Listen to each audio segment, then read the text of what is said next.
for media people to get together and talk makes a lot more sense than for politicians meeting in Brussels, Strasbourg, or anywhere else. A spectre is haunting Europe, the spectre of geopolitics. Rather unnoticed, seemingly in a slow creep, it is seizing possession of discourse and concepts. Such semantic infiltration is not without consequences. It goes hand in glove with the intention to shape reality.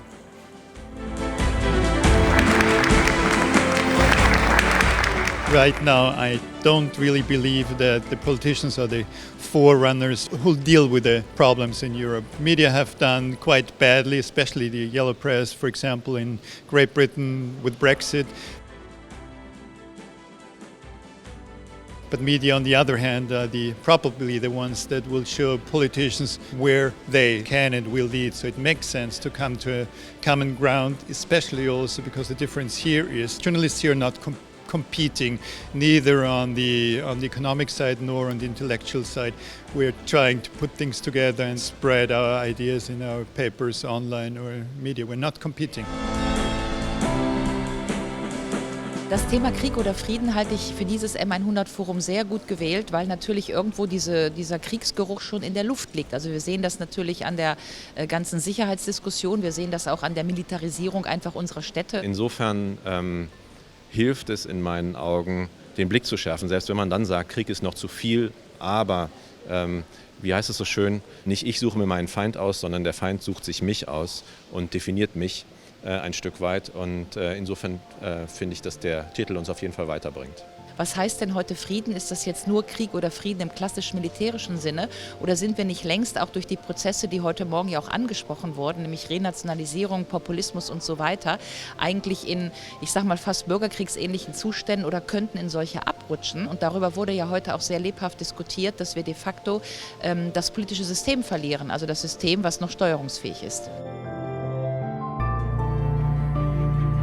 One of the best things about the M100 is the other people that you meet here. I mean, it's just a remarkable and a very rare gathering of people who are both in journalism and working also in the policy space as well.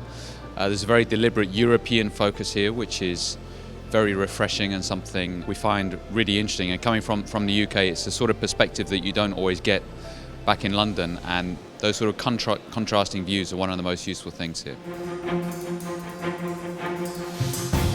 It was very interesting, especially the interview by the Cumhuriyet editor-in-chief who was imprisoned in Turkey and was interviewed by Kai Dickmann, but also the dialogue between academics, journalists, very lively debate about the future of Europe, the way media cover all these crises, the refugee crisis, the economic crisis, the challenge of setting up a common foreign policy in the European Union.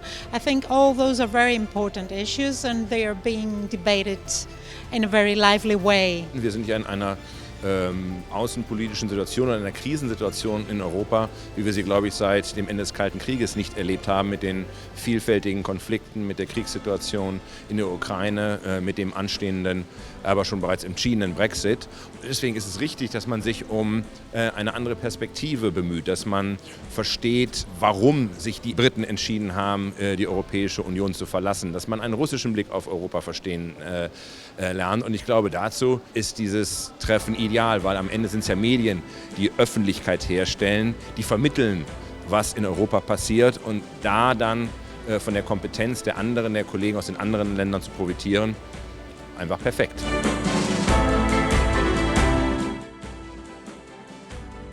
Es kam durchaus auch einiges an Selbstkritik bei den Wortmeldungen durch, vor allem auch was die Berichterstattung in Großbritannien betrifft. Und ich glaube, vor dem Problem stehen wir alle. Was bedeutet die EU eigentlich? Und da fand ich sehr spannend, dass ein ukrainischer Kollege gesagt hat, ihr wisst ja gar nicht, was ihr alles Positives in der EU habt. Man trifft auf ausländische Kollegen und Kolleginnen, die man ansonsten nicht treffen würde. Und man gewinnt dadurch einen Eindruck, wie man die Lage in Europa, in der Ukraine einschätzt oder in Rumänien. Also in Ländern, die wir normalerweise als deutsche Journalisten oft nicht bereisen. Das M100-Forum hat sich definitiv etabliert. Es besticht durch die große Präsenz an Journalisten aus wirklich allen europäischen Ländern und zwar über die Europäische Union hinaus. Viele aus dem südeuropäischen Raum, die noch nicht Mitglied der Europäischen Union sind, aus der Ukraine. Und das ist wirklich ein Asset vom M100-Forum.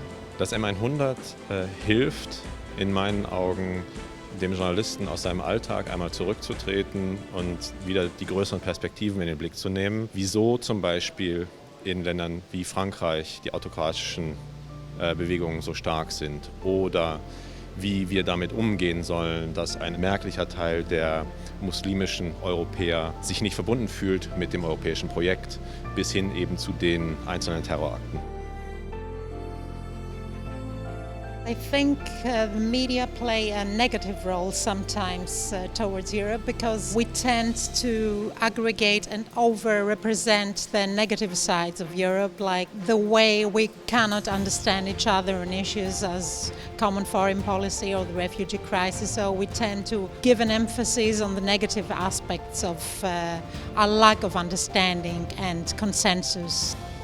I think this is a critical juncture for the role of the media in Europe. That is because the young generation is not informed by traditional media, which is to say that they are informed by social media and online media, and this changes the nature of the work of journalists and of journalism.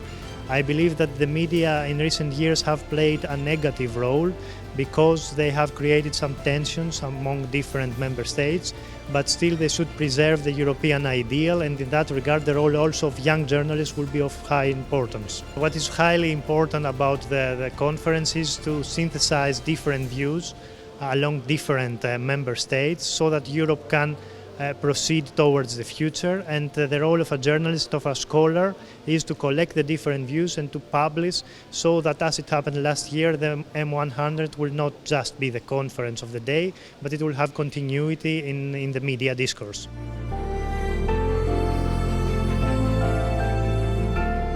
Ich kann Ihnen meine Gedanken zum Thema Ihres diesjährigen Kolloquiums Krieg oder Frieden, die Rückkehr der Geopolitik, Desintegration und die Radikalisierung der Gesellschaft in Europa nicht vortragen, ohne mich zuvor an Sie, sehr geehrter Herr Saviano, den diesjährigen Preisträger des M100 Media Award, gewandt zu haben. In Ihrem Werk, lieber Herr Saviano, kommen diese drei Aspekte zusammen: die bleibenden Spuren, das klare Bekenntnis zu Europa und die herausragenden Verdienste um die Pressefreiheit.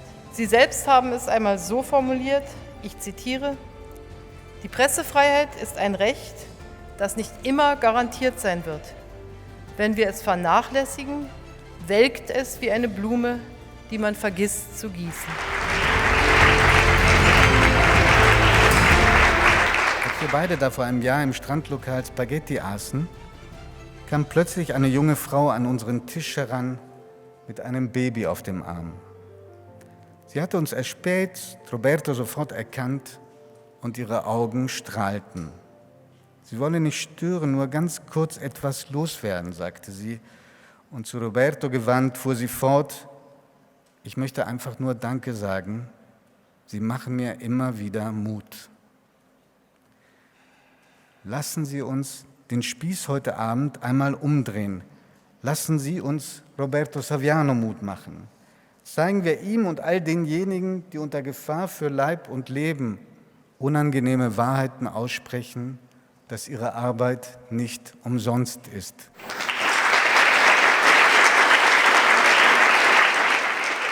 Sono particolarmente emozionato perché non mi aspettavo queste parole che mi giungono come un abbraccio. Quindi grazie per questo premio, grazie per le parole incredibili di Giovanni Di Lorenzo, grazie per questo cielo bellissimo che mi ha regalato Potsdam, grazie alla cancelliera Merkel, le cui parole mi hanno davvero emozionato e la cui presenza mi ha difeso, perché l'attenzione è ciò che difende più di ogni altra cosa le parole. Quello che c'è da migliorare in Europa si può ancora migliorare. L'Europa può essere ancora fucina di diritto, convivenza e miglioramento sociale. Può ancora essere quel luogo in cui nazionalismi e populismo vengono battuti dalla ragionevolezza, dall'empatia, dalla conoscenza e dalla complessità. Non si cercano soluzioni facili. Cercare soluzioni facili per comprendere qualcosa significa non comprendere. Ecco perché oggi sono particolarmente felice di essere qui, perché col vostro premio mi avete, dimostrato, con le vostre parole, mi avete dimostrato che è possibile, quella meravigliosa possibilità che dà la democrazia, trasformare il mondo con la persuasione e l'empatia. Grazie.